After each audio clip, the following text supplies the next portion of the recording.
Hello दोस्तों, कैसे हैं आप सब। एक बार फिर से आप सबका स्वागत है आपके अपने चैनल टूरूपीडिया हिंदी पर। आज हम आपको भारत के एक बेहद ही खूबसूरत राज्य की सैर पर ले जाने वाले हैं, जो अपनी प्राकृतिक सुंदरता, धार्मिक स्थलों, शानदार समुद्री तटों, हरी भरी वादियों, प्राचीन इतिहास, समृद्ध धरोहर और मॉडर्न साइंस एंड टेक्नोलॉजी के लिए प्रसिद्ध है। एक ऐसा राज्य जो देश का सबसे ज्यादा कॉफी का उत्पादन करने वाला राज्य है। इस राज्य का इतिहास हजारों साल पुराना है। महान विजयनगर साम्राज्य की शुरुआत भी इसी राज्य से हुई थी। रानी लक्ष्मीबाई से 30 साल पहले एक और रानी थी जिन्होंने अंग्रेजों के खिलाफ तलवार उठाई थी, और वो रानी इसी राज्य के कितूर से ताल्लुक रखती थी। यहाँ पर एक 3000 मिलियन साल पहले के पत्थर मौजूद हैं। इतना ही नहीं, चाणक्य द्वारा लिखे गए अर्थशास्त्र की ओरिजिनल कॉपी भी इसी राज्य के एक म्यूजियम में रखी हुई है। सबसे पहला प्राइवेट रेडियो स्टेशन की बात हो या फिर आज के समय में भारत के सबसे बड़े IT हब की, ये राज्य हर क्षेत्र में सबसे आगे रहता है। दोस्तों, आज हम बात कर रहे हैं भारत के दक्षिणी छोर पर प्रकृति की गोद में बसे एक बेहद ही खूबसूरत राज्य कर्नाटक के बारे में। तो देर किस बात की, अपना सीट बेल्ट बांध लीजिए अच्छे से और निकलते हैं कर्नाटक की एक शानदार सफर पर। सबसे पहले बता दें कि कर्नाटक की राजधानी शहर है बैंगलोर। बैंगलोर कर्नाटक की राजधानी होने के साथ साथ भारत का सबसे बड़ा IT हब भी है, और इसे सिलिकॉन वैली ऑफ इंडिया भी कहा जाता है। फोर्ब्स की एक रिपोर्ट के अनुसार साल 2050 तक बैंगलोर दुनिया के टॉप 100 शहरों में शामिल हो जाएगा। सॉफ्टवेयर और टेक्नोलॉजी के मामले में आज बैंगलोर दुनिया के टॉप शहरों को टक्कर दे रहा है। देश की दो सबसे बड़ी IT कंपनी विप्रो और इन्फोसिस के हेडक्वार्टर्स भी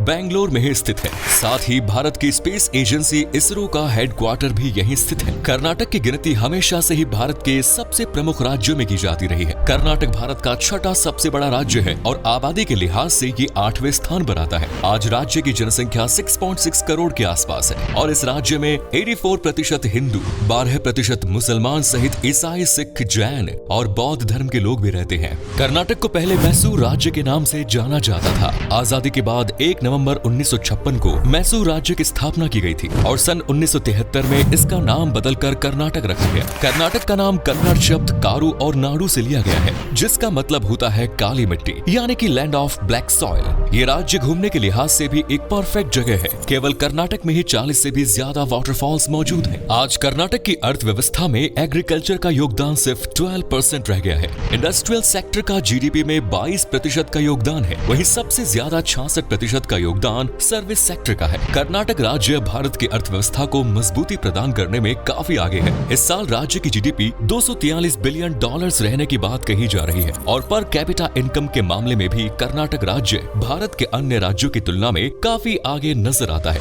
इस राज्य के लोगों की सालाना प्रति व्यक्ति आय $3100 के आसपास है, जो भारत की औसतन पर कैपिटा इनकम से काफी ज्यादा है। पढ़ाई लिखाई के मामले में भी कर्नाटक तेजी से आगे बढ़ रहा है। फिलहाल कर्नाटक का लिटरेसी रेट 75% के आसपास है। कर्नाटक भारत का सबसे बड़ा कॉफी उत्पादन करने वाला राज्य है। भारत का 59% कॉफी का उत्पादन सिर्फ कर्नाटक में ही किया जाता है। इसके अलावा चावल, रागी, ज्वार और मेज का उत्पादन भी कर्नाटक में बड़े पैमाने पर किया जाता है। साथ ही फल, सब्जी और मीट का उत्पादन भी कर्नाटक में किया जाता है। इनके अलावा सीमेंट, ऑटोमोबाइल, बायोटेक और टेक्सटाइल इंडस्ट्री में भी कर्नाटक देश के टॉप राज्यों की सूची में शुमार है। आपको बता दें कि हमारे देश के पहले प्राइवेट रेडियो स्टेशन की शुरुआत भी कर्नाटक में हुई थी। साल 2001 में रेडियो सिटी 91.1 FM पहला प्राइवेट रेडियो स्टेशन बना, जो आज तक चालू है। आप सभी ने फिल्म KGF तो देखी ही होगी, जिसके 2 सीरीज अभी तक आ चुके हैं। इस फिल्म में जो कोलार गोल्ड फील्ड्स की कहानी दिखाई गई है, वो सोने की खदान भी कर्नाटक में स्थित है। इतिहास में कर्नाटक राज्य पर नंद,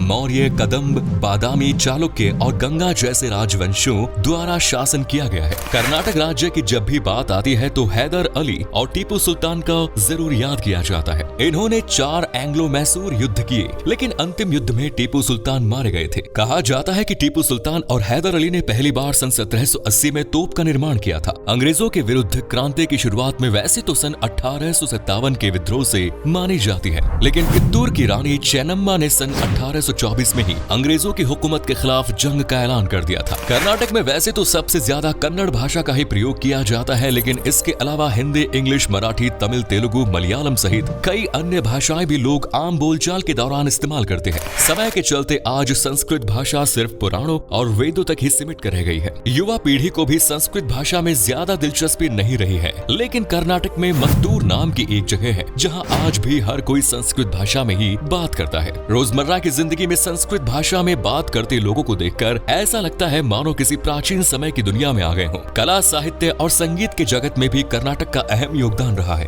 पंडित भीमसेन गुरुजी जोशी, जिन्हें father of Indian classical music कहा जाता है, ये भी कर्नाटक से ही ताल्लुक रखते हैं। उन्होंने ख्याल रूप की शुरुआत की थी। साथ ही दीपिका पादुकोण सहित कई दिग्गज फिल्मी सितारे कर्नाटक ने देश को दिए। अनिल कुंबले जैसे अपने समय के महान क्रिकेटर्स भी कर्नाटक की मिट्टी में ही जन्मे हैं। दोस्तों, कर्नाटक के हुबली शहर में कर्नाटक खादी ग्रामोद्योग संयुक्त संघ मौजूद है, जो पूरे भारत में झंडा बनाने के लिए अधिकृत है। यानी भारत में इस्तेमाल होने वाले सभी झंडे यहीं पर तैयार किए जाते हैं। कर्नाटक के बीजापुर को नदियों का शहर कहा जाता है। इस शहर से 5 प्रमुख नदियां होकर गुजरती है, जिनके नाम कृष्णा, भीमा, डोनी, मालाप्रभा और घटप्रभा है। साथ ही ये शहर हाथों से बनाई गई इलकाल साड़ियों के लिए भी प्रसिद्ध है। कर्नाटक राज्य अपने त्योहारों, कला, संस्कृति और खाने के लिए भी प्रसिद्ध है। यहाँ की हवा में एक अलग ही ताजगी महसूस होती है। गणेश चतुर्थी, उगादी, दिवाली, हम्पी उत्सव, गौरी हब्बा और कन्नड़ राज्योत्सव राज्य के सबसे प्रमुख त्योहार है। लोक नृत्यों की बात करें, यक्षगान नृत्य, डोलू कुनीथा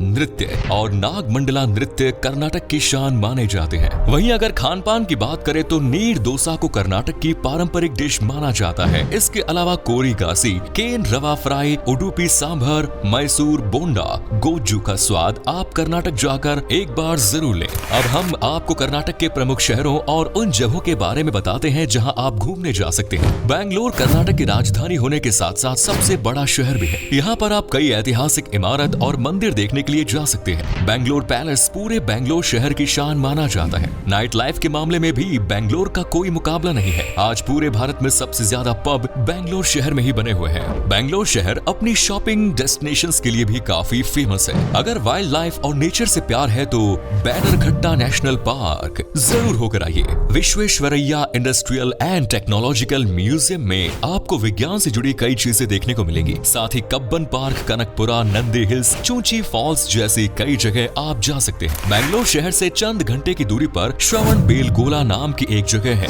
ये जैन धर्म के लोगों के लिए एक प्रमुख आस्था का केंद्र है, जिसे गोमटेश्वर के नाम से भी जाना जाता है। कर्नाटक की मैसूर चारों तरफ से हरियाली से घिरा हुआ एक शहर है। मैसूर शहर दिन के समय जितना खूबसूरत नजर आता है, रात के समय इसकी खूबसूरती उससे भी कई गुना बढ़ जाती है। पूरे शहर में हर जगह आपको चकाचौंध नजर आएंगी। सभी ऐतिहासिक इमारतों और महलों पर रात के समय रोशनी की जाती है। इस शहर से आप चंदन से बने साबुन, अगरबत्तियां खरीद सकते हैं और वोट डालने के बाद आपके हाथ पर जो इंक लगाई जाती है, उसका निर्माण भी मैसूर में ही किया जाता है। मैसूर के अलावा वो इंक भारत में और किसी जगह नहीं बनती। मैसूर एक काफी साफ सुथरा शहर भी माना जाता है। मैसूर पैलेस इस शहर का सबसे पसंदीदा टूरिस्ट डेस्टिनेशन है और ये भारत में ताजमहल के बाद सबसे ज्यादा घूमे जाने वाली जगह भी है। इसे अम्बा विलास पैलेस के नाम से जाना जाता है। ये पैलेस वाडिया राजवंश का राजघराना हुआ करता था। ललिता महल मैसूर का दूसरा सबसे बड़ा महल है और इसका आर्किटेक्चर भी काफी प्रशंसनीय है। Saint Philomena cathedral church Bharat का दूसरा सबसे ऊंचा चर्च है, जो मैसूर में ही स्थित है। इनके अलावा भी कर्नाटक राज्य के मैंगलोर शहर अपने खूबसूरत समुद्री तटों के लिए विख्यात है। ये भारत के उन चुनिंदा शहरों में से एक है जो हवाई, रेल और सड़क समुद्री मार्ग से जुड़ा हुआ है। इसके अलावा कर्नाटक के हम्पी, पट्टाडकल और वेस्टर्न घाट जैसी जगह यूनेस्को की वर्ल्ड हेरिटेज साइट की सूची में भी शामिल है। विश्व ऐतिहासिक धरोहर की सूची में जगह बनाने वाला हम्पी शहर आप जरूर जाएं। ये जगह महान विजयनगर किंगडम का हिस्सा हुआ करती थी और इस शहर का इतिहास रामायण काल जितना पुराना माना जाता है। वहीं कुर्ग कर्नाटक का एक प्रसिद्ध हिल स्टेशन है। यहाँ की प्राकृतिक सुंदरता के कारण इसे स्कॉटलैंड ऑफ इंडिया भी कहा जाता है। दोस्तों, इसके अलावा चिक्कामगलुरु भी आप एक्सप्लोर कर सकते हैं। ये जगह अपने कॉफी उत्पादन के लिए फेमस है। पर्यटकों के बीच अभी तक ये जगह ज्यादा लोकप्रिय नहीं है, इसीलिए यहाँ पर आपको काफी शांति का अनुभव होगा। बीदार भी एक ऐतिहासिक नगरी है और ये जगह अपने एयरफोर्स ट्रेनिंग और इंडियन एयरफोर्स स्टेशन के कारण सुर्खियों में बनी रहती है। जॉग फॉल्स कर्नाटक की सबसे खूबसूरत जगहों में से एक है, जो भारत का दूसरा सबसे ऊंचाई से गिरने वाला वाटरफॉल है। 253 फीट की ऊंचाई से पानी को गिरते देखना अपने आप में एक अलग ही अनुभव है। मुरुदेश्वरा में भगवान शिव की 123 फीट ऊंची प्रतिमा देखने के लिए भी लोग बहुत दूर दूर से आते हैं। अगर आप एक फैमिली ट्रिप की प्लानिंग कर रहे हैं तो ये राज्य आपको बिल्कुल भी निराश नहीं होने देगा। कर्नाटक में सभी जगह एक ट्रिप में घूमना तो संभव नहीं है, लेकिन मैसूर और बैंगलोर जैसे प्रमुख स्थान आप एक साथ घूम सकते हैं। अगर आप कर्नाटक जाएं तो कम से कम 6 से 7 दिन का समय अपने साथ लेकर चले, तभी आपको यहाँ घूमने में मजा आएगा। 3 से से 4 दिन के ट्रिप में कर्नाटक राज्य की सैर कर आपका मन नहीं भरेगा। कर्नाटक तक आप हवाई मार्ग या रेल मार्ग तक आसानी से पहुंच सकते हैं। भारत के सभी राज्यों और शहरों से कर्नाटक तक की ट्रेन और एयरप्लेन सुविधा मिल जाएगी। कर्नाटक के मैंगलोर, हम्पी, हुबली, बेलगाम, बीजापुर और मैसूर में हवाई अड्डे बने हुए हैं। इसके अलावा आप अपनी खुद की कार से भी कर्नाटक जा सकते हैं। हालांकि अगर आप उत्तर भारत से हैं तो खुद ड्राइव करने में आपको काफी थकावट महसूस होगी। इससे बेहतर यही होगा कि आप पब्लिक ट्रांसपोर्ट से कर्नाटक तक पहुंचे और यहाँ पर टैक्सी रेंट पर लेकर राज्य की सुंदरता का दर्शन करें। तो ये थी देश की सबसे खूबसूरत राज्य कर्नाटक। कैसा लगा बताइए कमेंट्स में। आप में से अगर कोई कर्नाटक से हमारा ये वीडियो देख रहा है तो हमें जरूर बताइए। क्या कभी आपने विजिट की है कर्नाटक, और अगर की है तो आपका एक्सपीरियंस कैसा रहा ये भी हमारे साथ शेयर जरूर करें। उम्मीद करता हूँ कि आपको हमारा ये एपिसोड पसंद आया होगा। वीडियो को लाइक कीजिए और अपने दोस्तों और रिश्तेदारों के साथ शेयर करना ना भूलें। हमारे चैनल को भी सब्सक्राइब जरूर कर दीजिए। वीडियो को अंत तक देखने के लिए सभी का शुक्रिया, धन्यवाद।